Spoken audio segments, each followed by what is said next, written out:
Kuyup yangan yürekten iman yolga uyretken, hakikatты söyletken Peygamber Resulullah.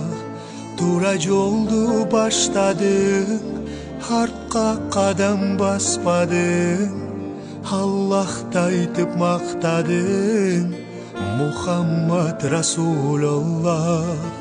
Allahu Allah, ömrüm sende Allah. Allahu Allah, la ilahe illallah. Allahu Allah, merimin çeksiz Allah.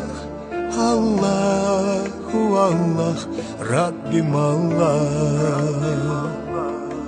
Salamım sağa ya Resulallah, yüzüm vurmağa ya Resulallah.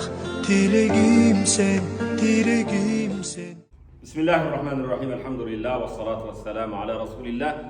Jaratkan Allah Taala maqtolur, Peygamberga durut ve salamdırdık. Urmatlı mekendeşlerim, barыңarga Altaydan Allah Taala'nın tinçligin, rahmatın, berekesini kalıp salamdaşam. Assalamu aleykum ve rahmetullahi ve berekatuh.